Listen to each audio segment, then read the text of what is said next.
Nelson. Good gravy. A radio host. Found myself 2 million short of a millionaire.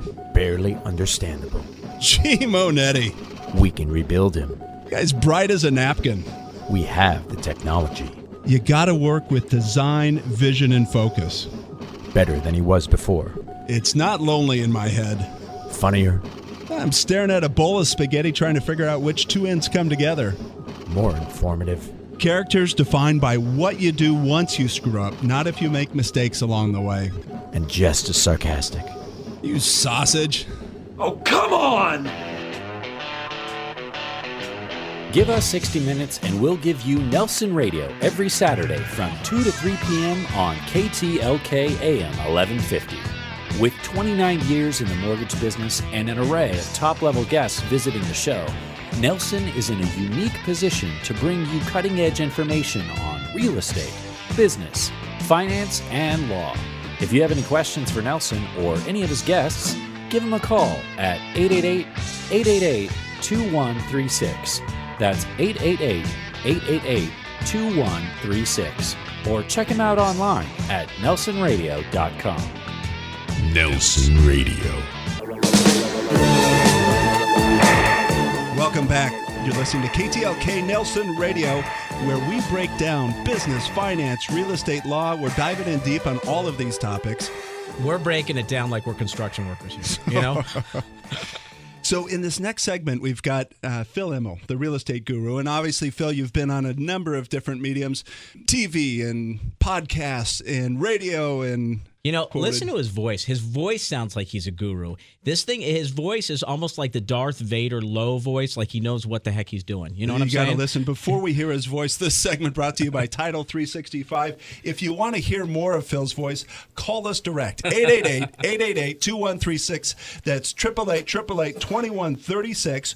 Or text the word Nelson to 313131. Phil, welcome to the program. Thank you for inviting me. See, I told you, didn't I? That's right. If you don't know what you're talking about, talk slow and low. Slow and low. So we want to shotgun some questions to you as well. And these are things that I wonder as we move into 2013, looking at not just the real estate market, but the business market as well. And specifically, is our marketplace, is our economy stable, or are we at risk?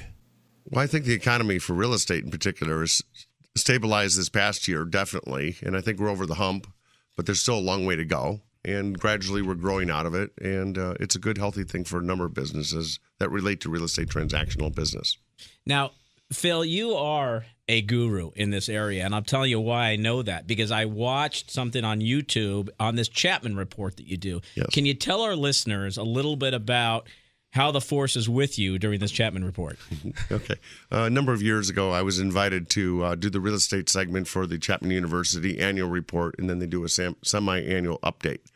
And what we do is sit on the campus of Chapman University in Orange, and they interview me about the real estate market with a lot of the stats that have come out recently and ask my opinion of what is accurate, what isn't, what the future trend lines are going to be that I think are going to happen.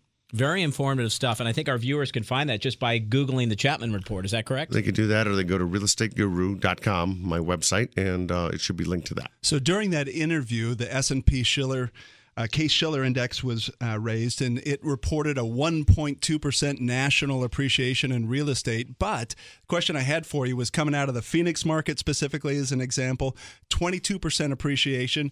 Coming out of the Las Vegas market, I think it was at 14%.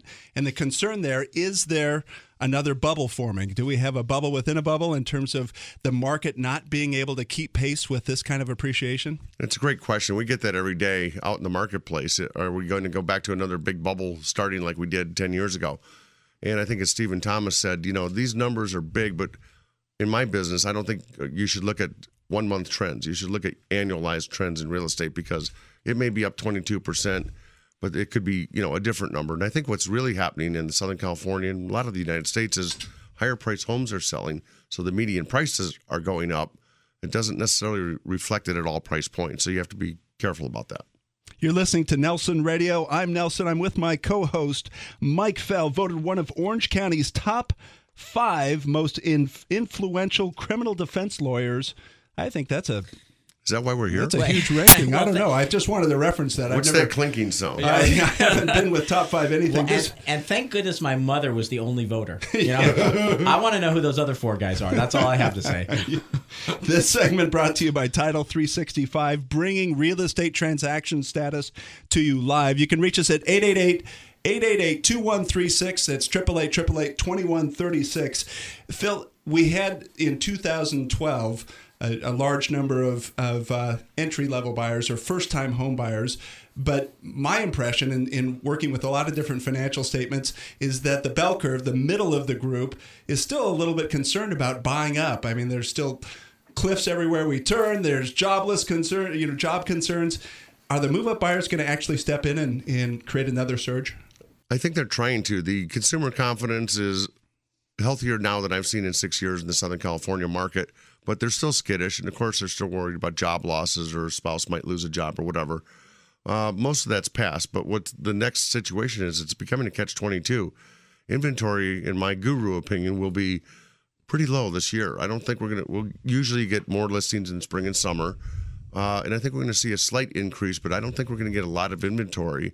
Plus all the REO and distress sales, short sales, have really come off the top of the bell curve and going down. So I wouldn't expect much inventory. So now what's happening is the consumer is saying, I would like to buy that bigger home. My family's growing, et cetera. But if I put my house on the market now, it might sell too fast and I may not find the right home for myself. So that's the trend we're seeing. And as far as interest rates, Stephen Thomas from reportsonhousing.com suggested, Mike, that rates may begin to migrate upwards and not a huge spike up, but still moving out of the 3s and into the 4s. My personal opinion is that doesn't have any impact on the marketplace. And when you translate that, a 3.5% interest rate on an average mortgage, and moving to 4%, okay, there's a $17 hike in payment. That's not going to make or break somebody's finances. Well, plus it's tax deductible. So after taxes, what is it? $10? Well, and let me ask you this. When we're talking about the interest rates, there's also a legal side of things that I want to ask you about. Unfortunately, we see a lot of divorces out there. We see a lot of couples splitting up, and they've got a big piece of real estate. What are some of the advantages, disadvantages of finding that perfect broker that knows about the whole family laws that deals with the sale and purchase of homes? I know this is kind of one of your areas of specialty, and I wanted to kind of focus on that for a second. Right. I deal with a lot of divorce attorneys, and they like to refer to credible agents that are qualified to handle the business. They don't give it to the sister-in-law who's got a license or somebody like that. So what they tend to do, usually the husband has one agent, the other one, the other spouse would have somebody else they want, get into a little bit of battle. The attorneys negotiate it. Ultimately, a judge might step in and appoint the most qualified agent to represent that home. You really have to go with the price point of the home that matches the realtor. If you're selling a $3 million home, you should have a realtor that's used to selling $3 million homes. In that luxury segment. Yeah, and if it's a $500,000 house, you could have somebody pretty much many levels, but you want to make sure you've got good experience on the agent side to mesh personality-wise with all the stress the family's going through. And on the new home building side, do you see an uptick there? There was one article that I was going to reference out of Irvine. I think the Register reported that TriPoint, a real estate residential developer, went public this past month and was the first residential builder to go public since 2004. Is that a signal that the home building market is back? I think it's a strong signal. And as some of the other reports we've heard already, new home inventory is they can't put them up fast enough. I think the Irvine company in Orange County was definitely ahead of the game. They were building and building, because the market shifted overnight this past year. Starting about summer, it went from darkness to total brilliance in terms of activity in the market. So there is a shortage of resales, shortage of new homes, but the new home builders should do quite well in the next 5 years. Great insight from the guru, and he's optimistic, Mike, so I think that sends a signal that we should be as well. That is great, and my favorite part of the whole interview was at the end, Phil did not say to me in a low voice that he is actually my real father. Thanks. You got to stay with us for our next segment. We've got Brian Horner, the CEO of Alcol Capital, bringing us insights on the multifamily market. This segment of Nelson Real Estate Radio brought to you by Title 365. You can reach us direct at 888-888-2136. That's 888-2136. Or text the word Nelson to 313131. We'll be right back.